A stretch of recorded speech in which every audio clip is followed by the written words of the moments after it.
मार्च 2017 से मैंने कलीसिया के लिए ग्राफिक डिज़ाइन का काम शुरू किया था। मैं फिल्म के पोस्टर और वीडियो के लिए थंबनेल बनाती थी। शुरू में मुझे तकनीकी चीज़ों की ज़्यादा जानकारी नहीं थी, इसलिए मैं लगातार सिद्धांत और तकनीकी कौशल सीख रही थी। मैं नम्रता से भाई बहनों से मदद मांगती और डिज़ाइनों में उनकी सलाह लेते समय सावधान रहती। कुछ समय बाद काम के लिए ज़रूरी तकनीकी कौशल पर मेरी पकड़ आ गई। इंटरनेट पर मेरे थंबनेल इस्तेमाल किए जाते जो तुरंत खुल जाते। एक डॉक्यूमेंट्री का पोस्टर ऐसा था जिसकी कई भाई बहनों ने प्रशंसा की। बहुत से तकनीकी मामलों में अब लोग मुझसे सलाह लेने लगे, तो मुझे लगा ग्राफिक डिज़ाइन में मैं काफ़ी प्रतिभाशाली हूँ। अनजाने में ही मैं अहंकारी हो गई। बाद में जब मैं थंबनेल डिज़ाइन कर रही थी जो फिल्मी पोस्टरों से ज़्यादा आसान थे, तो लगा मुझ में अब इतना कौशल तो आ ही गया है कि इन्हें फटाफट पूरा कर सकूं। फिर मैं बिना ज़्यादा सोचे या सिद्धांतों का पालन किए अपने कौशल के आधार पर ही उन्हें बनाने लगी।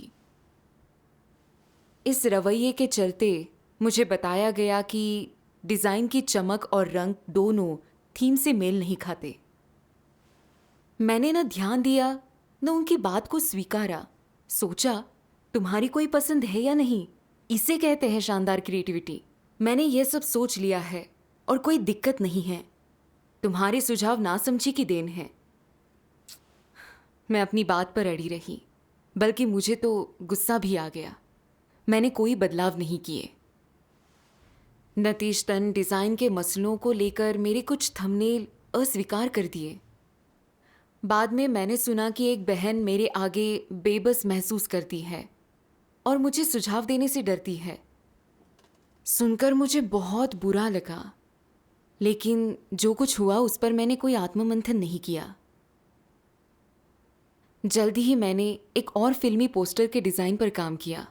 फिल्म का विषय था कैसे एक विश्वासी को पादरी और एल्डर भटकाते और नियंत्रित करते हैं, धार्मिक धारणाओं में बांध देते हैं, इसलिए वो परमेश्वर का नया कार्य नहीं स्वीकारती। लेकिन सत्य खोजने के बाद वो सर्वशक्तिमान परमेश्वर का अंतिम दिनों का कार्य स्वीकार कर परमेश्वर की रोशनी में रहती है। मैंने इस थीम पर विचार किया और सोचा, पोस्टर अंधेरे से शुरू होकर रोशनी में आना चाहिए, इससे बढ़िया आइडिया नहीं। मैंने बहुत कोशिश की कि संदर्भ के लिए ऐसा कोई पोस्टर मिल जाए। पोस्टर बनाने के बाद मैंने सोचा, वाकई बढ़िया बना है, किसी सुपरहिट फिल्म के पोस्टर की तरह। मैं खुद ही अपनी पीठ थपथपा रही थी। एक बहन मेरा पोस्टर देखकर बोली, ये बहुत ज़्यादा यहाँ रंग ज़्यादा गहरा हो गया, ज़्यादा ब्यौरा भी नहीं है और बहुत फीका लग रहा है। एक दूसरी बहन ने सुझाव दिया, कुल मिलाकर रंग बहुत गहरा है, साफ नहीं है, इसमें एक उदासी है। फिल्म परमेश्वर की गवाही देती है, तो रंग बहुत गहरा नहीं होना चाहिए। सही है। मैं उनकी बातों से, उनके विचारों से सहमत नहीं थी। मैंने सोचा, मुझे तो ये बहुत बढ़िया लग रहा है। तुम्हें शेडिंग का पता तो है नहीं, मुझे सिखाने चली हो। क्या तुम मीन मेख नहीं निकाल रही? मैंने कहा, तो क्या ये सही शेडिंग नहीं है? रोशनी और अंधेरे में कोई अंतर तो होना चाहिए, और ये फिल्म के पोस्टर के लिए है, इसलिए मैंने शेडिंग पर काम किया है। फिल्मी पोस्टर इसी ढंग से बनते हैं, इसमें कुछ गलत नहीं है। फिर मैंने संदर्भ वाले फिल्मी पोस्टर की कॉपी उन्हें भेज दी। मुझे हैरानी हुई। उन्होंने कहा, मेरे पोस्टर में गहरे रंग का हिस्सा ज्यादा है और ये संदर्भ वाले पोस्टर जितना सुंदर भी नहीं। मैं उनकी इस बात से उखड़ गई और सोचने लगी, ये मत भूलो कि तुम हमेशा शेडिंग पर सलाह लेने मेरे पास ही आती हो। तुम्हें उसका बुनियादी ज्ञान भी नहीं है और मुझे सिखा रही हो कि कैसे करना है। मछली को तैरना सिखाओगी? अपनी बात को साबित करने के लिए मैंने अपना डिजाइन किया हुआ चित्र दूसरे भाई बहनों को भेजा, लेकिन उन्होंने भी उसे गहरा बताया। आखिर मुझे मन महसूस कर डिजाइन बदलना पड़ा। मुझे अभी भी यही लग रहा था कि मेरा आइडिया सही है, मैंने सही पोस्टर बनाया है, तो मैंने थोड़ा बहुत बदलाव कर दिया, लेकिन वो फिर भी स्वीकार नहीं हुआ। परिणाम ये हुआ, जिस पर सिर्फ एक हफ्ता लगना था, उसमें 1 महीना लग गया। आखिरकार समस्याओं के कारण वो आइडिया छोड़ दिया गया। जैसे ये मेरे मुंह पर एक तमाचा था। मैं निराश हो गई और मेरा जोश खत्म हो गया। मैं संगति में खुलकर बात नहीं करती थी। मैं जैसे दर्द में सिमट गई थी। फिर मुझे टीम की अगुआ ने याद दिलाया कि हाल ही का मेरा कोई भी डिज़ाइन सही नहीं था और मुझे तुरंत परमेश्वर के आगे आत्मचिंतन करना चाहिए। तब मैंने परमेश्वर के आगे आत्मचिंतन किया और मुझे परमेश्वर के कुछ वचन मिले। एक दिन प्रार्थना में मैंने ये वचन पढ़े। तुम्हें यह सोचते हुए दंभी नहीं होना चाहिए कि मैं सिद्धांतों को समझता हूं और मेरा कहना ही अंतिम है। तुम बोलने लायक नहीं हो। तुम जानते क्या हो? तुम में कोई समझ नहीं, मुझ में है। ये दंभी होना है। दंभी होना भ्रष्ट शैतानी स्वभाव है। ये सामान्य मानवता के दायरे में नहीं आता। अगर तुम हमेशा दंभी बने रहते हो और ये कहकर अपने ही तौर तरीकों पर जोर देते हो, मैं किसी की बात नहीं सुनूंगा। अगर मैं ऐसा करूंगा भी तो ये केवल दिखाने के लिए करूंगा। मैं नहीं बदलूंगा। मैं अपने ढंग से ही काम करूंगा। मुझे लगता है कि मैं सही हूं और पूरी तरह उचित हूं। तो क्या होगा? तुम सही हो सकते हो और संभव है तुम जो करते हो उसमें कोई दोष न हो। तुमने कोई गलती न की हो और तुम्हारे कौशल दूसरों से बेहतर हो। परंतु जब तुम इस ढंग से व्यवहार और आचरण करते हो तो दूसरे इसे देखेंगे और कहेंगे, इस व्यक्ति का स्वभाव अच्छा नहीं है। समस्याएं आने पर वो दूसरों की सही गलत कोई भी बात नहीं मानता। ये प्रतिरोध है। ये व्यक्ति सत्य स्वीकार नहीं करता। और यदि लोग कहते हैं कि तुम सत्य स्वीकार नहीं करते तो परमेश्वर क्या सोचेगा? क्या परमेश्वर तुम्हारी ये अभिव्यक्तियां देखने में सक्षम है? परमेश्वर उन सबको स्पष्ट रूप से देख सकता है। परमेश्वर न केवल मनुष्य का गहरा अंतर्मन जांचता है, बल्कि हर पल हर जगह तुम्हारी कथनी करनी पर भी दृष्टि रखता है। और ये देखने के बाद वो क्या करता है? वो कहता है, तुम कठोर हो। चाहे किसी स्थिति में तुम सही हो या गलत हो, तुम ऐसे ही होते हो। सभी स्थितियों में तुम्हारे सभी प्रकाशन और अभिव्यक्तियां विपरीत और विरोधात्मक हैं। तुम दूसरों के विचार और सुझाव जरा भी नहीं स्वीकारते। तुम्हारे हृदय के भीतर अंतर्विरोध, अवरोध और अस्वीकार है। तुम अत्यंत दुस्साध्य हो। आमीन। परमेश्वर हमारे मन में झांकता है। इसने मेरी स्थिति को उजागर किया। मैं अहंकार से भरा शैतानी स्वभाव दिखा रही थी। जब मेरे पोस्टर भाई बहनों की स्वीकृति और प्रशंसा पा रहे थे तो मैं उसे अपना कौशल समझकर सोचती थी कि मेरे डिजाइन और ज्ञान का सानी कोई नहीं है। जब दूसरों ने सुझाव देने शुरू किए तो मैंने उन्हें नकार दिया। सोचा उन्हें समझ नहीं है। जब कई लोगों ने वही सुझाव दिए तो भी मैं अड़ी रही। मैंने उनकी बात समझने का नाटक किया, लेकिन असलियत में मैं अपनी बात से ही चिपकी रही। जो मुझे ठीक लगा मैंने मान लिया और जिससे मैं सहमत नहीं थी उसे ठुकरा दिया। लोगों से बहस करने के मेरे पास 1000 बहाने थे। ऐसे ही एक बहन को तो मैंने खामोशी कर दिया था। मुझे एहसास हुआ कि मैं हद दर्जे की अहंकारी हूं, एकदम गलत। अपने अहंकार और दंभ के कारण मैं उनके सुझाव ठुकरा रही थी। मुझे न केवल लगातार बदलाव करने पड़े जिससे कार्य बाधित हुआ, बल्कि मेरी स्थिति भी खराब हुई। नाकामी झेले बिना मैं परमेश्वर के सामने आत्मचिंतन न कर पाती। अगर मैं खुद को न बदलती और अहंकारी स्वभाव में ही जीती तो लोग मुझे नकार देते और परमेश्वर को मुझसे नफरत होती। मुझे पछतावा हुआ और मैं डर गई। मैंने तुरंत परमेश्वर के आगे प्रायश्चित किया। मैंने टीम की बहनों से अपनी भ्रष्टता के बारे में खुलकर बात की और बताया कि मैं कोई भी सुझाव मानने और निपटाए जाने के लिए तैयार हूं।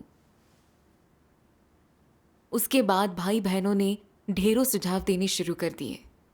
शुरू में मेरे लिए उन्हें स्वीकारना काफ़ी मुश्किल हो गया, लेकिन जब मैंने हाल ही की नाकामियों पर गौर किया तो मैंने खुद को लताड़ा और आत्मचिंतन किया। मैंने सोचा, उन्होंने ऐसा सुझाव क्यों दिया, इससे क्या हासिल होगा और समस्या आखिर है कहाँ?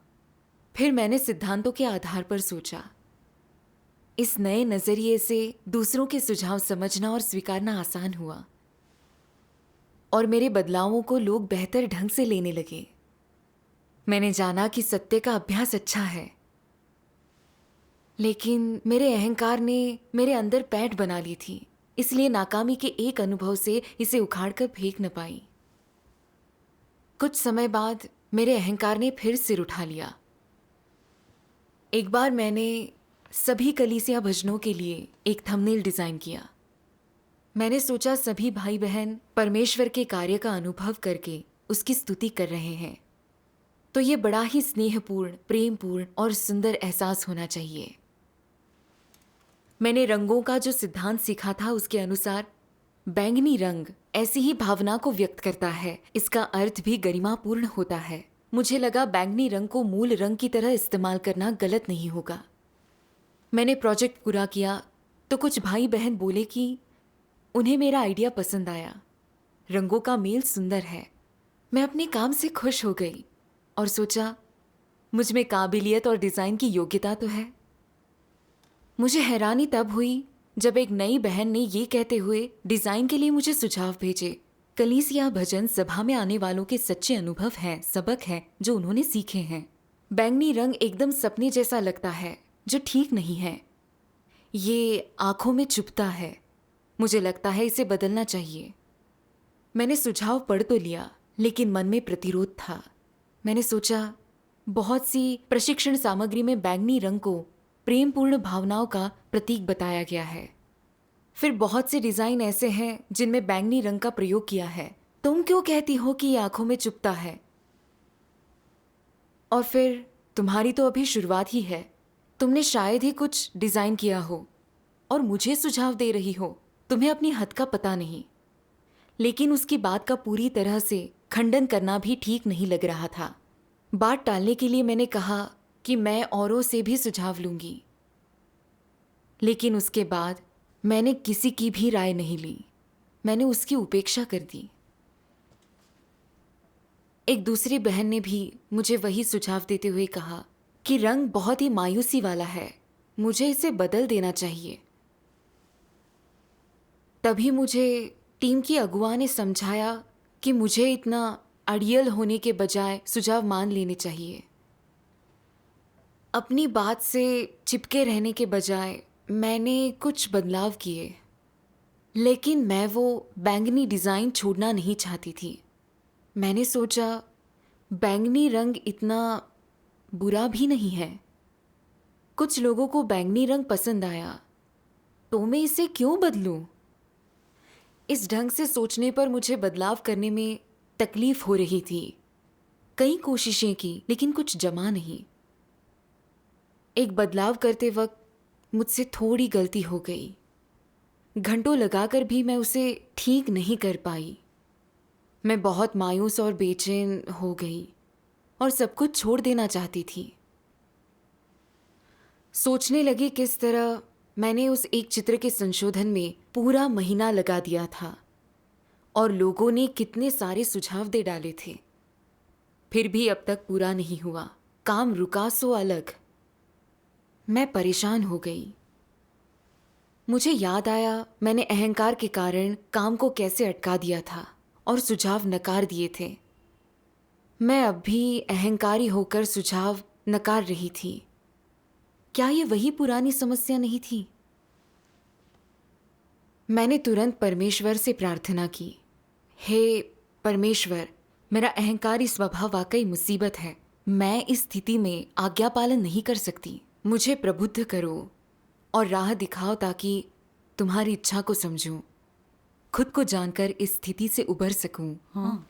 फिर मैंने परमेश्वर के ये वचन पढ़े,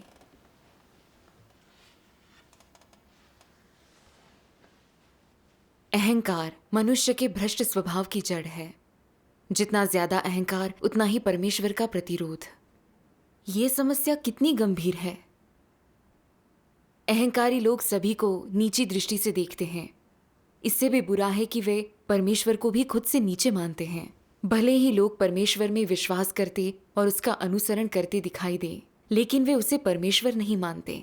उन्हें लगता है कि उनके पास सत्य है और वे खुद को महान मानते हैं। यही अहंकारी स्वभाव का सार और जड़ है और इसका स्रोत शैतान में है।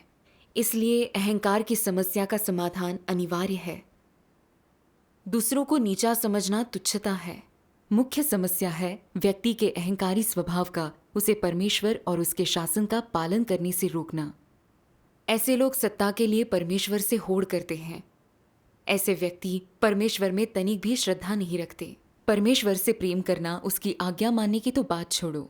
जो लोग अहंकारी होते हैं, खासकर जो पागलपन की हद तक अहंकारी होते हैं, वे परमेश्वर का आज्ञा पालन नहीं करते, बल्कि अपना ही उत्कर्ष करते रहते हैं। ऐसे लोग परमेश्वर का सबसे अधिक विरोध करते हैं। यदि लोग परमेश्वर का आदर करने की स्थिति में पहुंचना चाहते हैं, तो पहले अपने अहंकारी स्वभाव का समाधान करना होगा। जितना तुम अहंकारी स्वभाव का समाधान करोगे, उतना आदर तुम्हारे भीतर परमेश्वर के लिए होगा, और तभी तुम उसके प्रति समर्पित हो सकते हो, सत्य को प्राप्त कर उसे जान सकते हो। आमीन। इससे मुझे समझ आया कि अहंकार ही परमेश्वर विरोध की जड़ है। अपने अहंकारी स्वभाव की वजह से मैं हमेशा खुद को सही मानती रही। जैसे मेरा नजरिया ही सही हो, वही प्रामाणिकता का मूल हो। मैं परमेश्वर की आज्ञा मानने की इच्छुक नहीं थी। मुझे बस किसी का सुझाव नहीं मानना था, खास तौर से जब कोई मेरे जितना काबिल नहीं हो या तकनीकी पहलुओं से अनजान होकर भी सुझाव देता हो। मेरे अंदर विरोध का भाव था। मैं मान लेने का नाटक करती थी, लेकिन असल में उनके सुझावों को गंभीरता से नहीं लेती थी। परमेश्वर ने दूसरों के जरिए बार बार मुझे चेताया कि अपनी इच्छा को अलग रखकर कलीसिया के काम पर ध्यान दूं, जो बेहतरीन हो उसे खोजने और देने का प्रयास करूं। लेकिन मैं तो बेहद अड़ियल और दम्भी थी। अपने ही आइडिया और अनुभव को सही मानती, और जब दूसरों के सुझाव पसंद नहीं आते तो अपनी बात पर अड़ जाती। इन सब से परमेश्वर के घर के काम को बाधा पहुंचती। फिर मुझे परमेश्वर के ये वचन समझ आने लगे। अहंकारी लोग सभी को हेय मानते हैं, परमेश्वर को भी खुद से नीचे मानते हैं। जितना ज्यादा अहंकार, उतना ही परमेश्वर से प्रतिरोध होगा। मुझे परमेश्वर के इन वचनों पर यकीन हो गया। थोड़ा डर भी लगा। मुझे मसीह विरोधियों का ख्याल आया। वो लोग अहंकारी और तानाशाह थे। दूसरों के कोई सुझाव नहीं मानते थे। वे लोगों पर बरस पड़ते, उन्हें अलग कर देते। इससे परमेश्वर के कार्य में बाधा पहुंचती और उसके स्वभाव का अपमान होता। परमेश्वर ने उन सबको निकाल दिया। मेरा अपराध उन मसीह विरोधियों जैसा नहीं था, लेकिन मेरा स्वभाव आखिर उनसे अलग कहाँ था? तब मुझे एहसास हुआ कि मैंने खुद में सुधार नहीं किया तो नतीजे गंभीर होंगे। मैंने तुरंत परमेश्वर से प्रायश्चित्त के लिए प्रार्थना की। मैंने परमेश्वर के वचनों के ये अंश पढ़े। अब इसे देखते हुए अपने कर्तव्य को पर्याप्त रूप से पूरा करना कठिन है? वास्तव में नहीं। लोगों को विनम्रता का भाव रखना होगा, थोड़ी समझ रखनी होगी और उचित स्थिति अपनानी होगी। चाहे तुम अपने आप को कितना भी शिक्षित मानो, चाहे तुमने कोई भी पुरस्कार जीते हो या तुम्हारी कितनी भी उपलब्धियां हो, और चाहे तुम अपनी योग्यता और दर्जे को कितना भी ऊंचा मानते हो, तुम्हें इन चीजों को छोड़ना शुरू करना होगा, क्योंकि उनका कोई मोल नहीं। चाहे वे चीजें कितनी भी महान हो, परमेश्वर के घर में वे सत्य से अधिक नहीं हो सकती हैं। वे चीजें सत्य नहीं हैं और उसकी जगह नहीं ले सकती हैं। यही कारण है कि मैं कहता हूँ कि तुम्हारे पास समझ नाम की चीज होनी चाहिए। यदि तुम कहते हो मैं बहुत प्रतिभाशाली हूँ, मेरे पास तेज दिमाग है, त्वरित सजगता है, अच्छी स्मरण शक्ति है और मैं शीघ्रता से सीखता हूँ, और तुम इन चीजों को पूंजी समझते हो, तो ये परेशानी खड़ी करेगा। यदि तुम इन चीजों को सत्य के रूप में या सत्य से अधिक मानते हो, तो तुम्हारे लिए सत्य को स्वीकार करना और इसे व्यवहार में लाना कठिन होगा। श्रेष्ठ होने का दिखावा करने वाले घमंडी लोगों के लिए सत्य स्वीकारना सबसे कठिन होता है और गिरने का खतरा सबसे अधिक होता है। यदि कोई अहंकार के मुद्दे को हल करता है तो सत्य को व्यवहार में लाना आसान होता है। इस प्रकार तुम्हें सबसे पहले उन चीजों को नकारना और उनसे इनकार करना होगा जो सतह पर अच्छी और बुलंद लगती हैं और जो दूसरों की ईर्ष्या को उकसाती हैं। वे बातें सत्य नहीं हैं, बल्कि वे तुम्हें सत्य में प्रवेश करने से रोक सकती हैं। आमीन। उसके बाद मुझे समझ आया कि अपना अहंकारी स्वभाव दूर करना है तो मुझे खुद को नकारना और दरकिनार करना होगा। इंसानी कौशल, योग्यता, अनुभव और हुनर चाहे कितने भी अद्भुत हों, लेकिन सच नहीं है। ये महज हमारे काम का जरिया है, हमें इनसे फायदा नहीं उठाना चाहिए। सिद्धांतों से काम करना, सत्य खोजना, लोगों के साथ काम करना और दूसरों से सीखना, यही सबसे अहम है। कर्तव्य निभाने का यही तरीका है। फिर मैंने कुछ बेहतर पोस्टरों पर नज़र डाली जो मैंने पहले डिज़ाइन किए थे, तो मुझे अपने मूल चित्रों की संकल्पना, शेडिंग, रंग और संयोजन में साफ गलतियां नजर आईं। लेकिन भाई बहनों से मिले सुझावों के आधार पर जब मैंने उनमें बदलाव किया तो उनमें काफ़ी सुधार हुआ। कुछ का तो पूरी तरह से कायापलट ही हो गया। परमेश्वर का धन्यवाद। कमाल हो गया। ये देखकर मुझे बहुत शर्म आई। मुझे लगा था कि काम में मुझे जो कामयाबी मिली है और लोगों से मैंने जो प्रशंसा पाई है वो मेरे तकनीकी कौशल और ज़्यादा अनुभव का परिणाम है। मैंने दूसरों के सुझाव न मानकर अपने अनुभव को महत्व दिया। लेकिन मेरे डिज़ाइनों की कामयाबी के पीछे की सच्चाई ये है कि मैंने सिद्धांतों का पालन किया और लोगों के सुझाव स्वीकार किए। वे परमेश्वर के मार्गदर्शन और प्रबोधन से बने थे, मिलजुल कर काम करने और भाई बहनों के साथ विनम्र व्यवहार से बने थे। सही कहा। वाकई। जब मैं अपने तकनीकी कौशल को ही सब कुछ मानने लगी और मैंने सिद्धांतों पर चलना या दूसरों के सुझाव मानना बंद कर दिया तो मेरे चित्र अच्छे नहीं बने और कलीसिया के काम में भी बाधा पहुंची। अपने अहंकारी और दंभी तरीके के बारे में सोच सोच कर मुझे खुद पर शर्म आने लगी। मेरी कोई औकात नहीं थी। मैंने डिज़ाइन के समंदर से एक बूंद ही पाई थी। एक पेशेवर बनने से अभी मैं कोसों दूर थी, लेकिन मैं अभी भी अहंकार से भरी थी। मैं बेहद ढीठ थी। यह एहसास होते ही मैंने प्रार्थना की और अपने विचारों से मुक्ति पाई। मैंने दूसरों के सुझाव स्वीकार किए और सोचा कि कैसे बदलाव करूं कि काम अच्छा हो। इससे मूल समस्या भी हल हो गई और मुझे बेहतर रंग भी मिल गया। मैंने तुरंत ही डिज़ाइन में बदलाव किए। सबने कहा कि बदलावों के बाद डिज़ाइन बहुत अच्छा लग रहा है। देखने और एहसास होने के बाद मुझे बड़ी शर्म आई। डिज़ाइन में इतने सारे बदलावों की वजह सिर्फ और सिर्फ मेरा अहंकार था। एक तो कीमती समय बर्बाद हुआ, दूसरा लोगों को परेशानी हुई। परमेश्वर के घर के कार्य में भी बहुत बाधा आई। मेरे कौशल में तो बाधा आई ही, मेरे जीवन प्रवेश को भी आघात पहुंचा। मेरे अहंकारी स्वभाव ने मेरा नुकसान करने के अलावा कुछ नहीं किया। मैं बेहद पछताई और मन ही मन संकल्प किया, चाहे जैसा भी सुझाव आए, मैं खुद को अलग रख सत्य खोजूंगी और पहले परमेश्वर के घर के हितों की सोचूंगी। अब मैं अहंकारी जीवन नहीं जी सकती। परमेश्वर का धन्यवाद। हाल ही में मैंने परमेश्वर के वचनों के वीडियो का एक थंबनेल डिज़ाइन किया।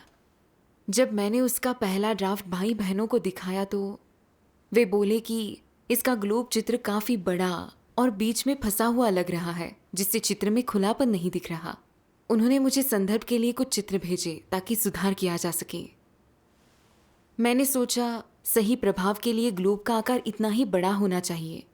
तुम्हें पेशेवर ग्राफिक डिज़ाइन का न तो अनुभव है न ही व्यवहारिक ज्ञान। इस काम में मैं ज़्यादा कुशल हूँ। तुम्हारे सुझावों में मुझे कुछ नहीं मिलेगा।